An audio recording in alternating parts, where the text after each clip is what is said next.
मला वाटतं आज 400 वर्षांनंतर शिवरायांना आठवताना त्यांची रयत ही स्वयंपूर्ण कशी होईल हेच पाहायला हवं आणि आपला आकार परिवार हे कटाक्षानं पाहत आलाय. त्यासाठी लागणारी शक्ती, ताकद, कुवत आणि दानत ही त्या शिवप्रभूंचीच देण आहे, जी वारशानं आमच्याकडे आली. हा सेवा यज्ञ यापुढेही असाच धगधगता राहावा, त्यात आमच्या कर्तृत्वाच्या समिधा पडत राहाव्यात, एवढा योग त्या परमेश्वरानं जुळवून आणावा हीच त्याच्या चरणी प्रार्थना आहे.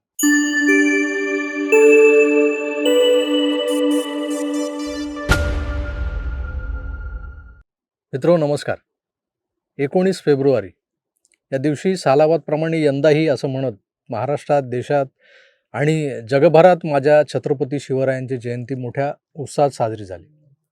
गाव, कुचे, महानगरं, उपनगरं, शहरं, त्या शहरांमधल्या गल्ल्या, गल्ल्यांमधली घरं, अनेकांनी तर आपल्या मनमंदिरी शिवरायांची पूजा बांधली असेल.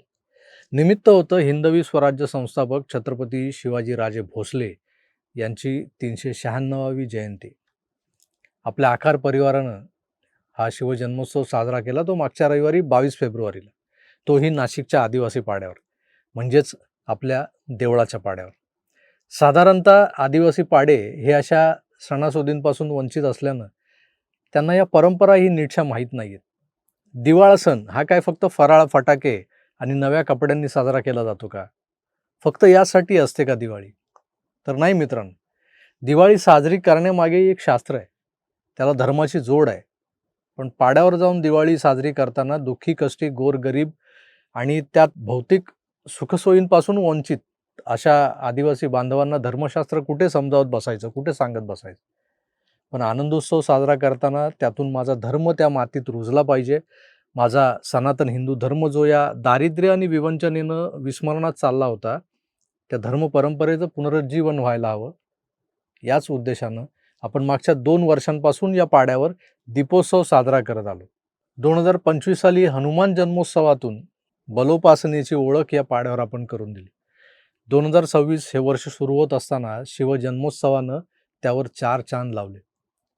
माझ्या राजाचं राजेपण, हिंदू धर्माप्रती कडवट निष्ठा हे सारं त्या मागासलेल्या मातीत, त्या आक्रसलेल्या मानसिकतेत रुजवण्यासाठी छत्रपतींचा पराक्रम सांगणारा जयघोष या शिवजयंतीच्या निमित्तानं इथं होणं गरजेचं होतं. शिवाजी महाराजांचं उत्कृष्ट वर्णन करताना त्यांनी आपल्या धर्माची ध्वजा कशी कायम ठेवली तर त्यांचं वर्णन सावरकरांनी एका गीतामध्ये केलं.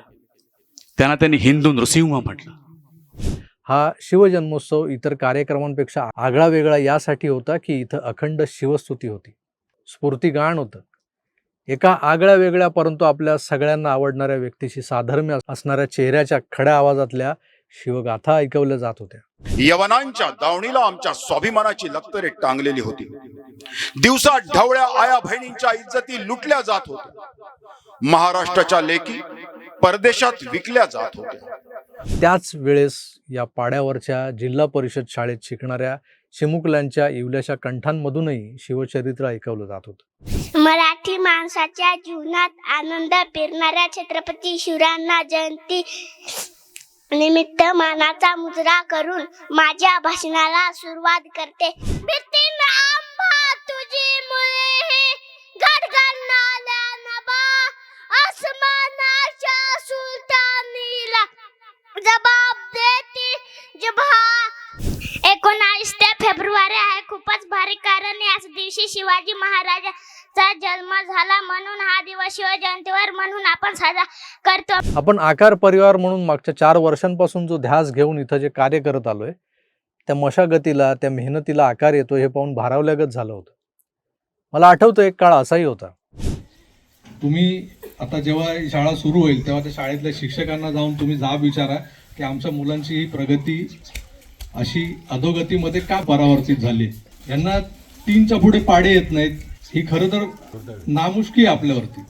ही तीच पोरं ज्यांना बालभारतीतले धडे वाचता येत, ना पाढे पाठ होत, ना कशात काय टोटल लागत, त्या पोरांवर थोडीशी मेहनत घेतली, योग्य त्या सुविधा पोहोचवल्या, योग्य ते मार्गदर्शन केलं तर काय चमत्कार होऊ शकतो हे दिसलं.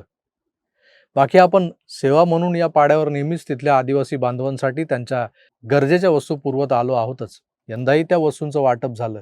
विद्यार्थ्यांना शालेय साहित्य, स्कूल बॅग्स, वह्या, कंपॉस बॉक्स, कलरिंग किट वाचन वाढावं यासाठी काही शालाबाह्य विषयांवरची पुस्तकं आपण त्यांना दिली. मला वाटतं आज 400 वर्षांनंतर शिवरायांना आठवताना त्यांची रयत ही स्वयंपूर्ण कशी होईल हेच पाहायला हवं आहे. आणि आपला आकार परिवार हे कटाक्षानं पाहत आलाय. त्यासाठी लागणारी शक्ती, ताकद, कुवत आणि दानत ही त्या शिवप्रभूंचीच देण आहे, जी वारशानं आमच्याकडे आली. हा सेवायज्ञ यापुढेही असाच धगधगता राहावा, त्यात आमच्या कर्तृत्वाच्या समिधा पडत राहाव्यात, एवढा योग त्या परमेश्वरानं जुळवून आणावा हीच त्याच्या चरणी प्रार्थना आहे. आकार परिवार आयोजित देवळाचा पाडा, तालुका पेठ, जिल्हा नाशिक इथला शिवजन्मोत्सव नेमका कसा साजरा झाला हे अनुभवण्यासाठी या कार्यक्रमाची क्षणचित्र लवकरच आपल्या चॅनलवर प्रसारित होतील. 4 भागांमधला हा कार्यक्रम आपण जरूर अनुभवा. त्यात काही सुधारणा कराव्याशा वाटल्या तर सूचनाही कराव्यात. असेच भेटत राहू. वेगवेगळे उत्सव आपल्या आदिवासी बांधवांसह साजरे करत त्यांचं जीवनमान उंचावण्यासाठी काम करत राहू. आम्ही प्रयत्न करतच आहोत. आपले आशीर्वाद आणि मार्गदर्शनही राहू द्यात. तुर्तास इथेच थांबतो. पुन्हा भेटूच. तोवर आपली काळजी घ्या आणि पाहत राहा आपलं आवडतं यूट्यूब चॅनल आकार DG9. धन्यवाद. नमस्कार.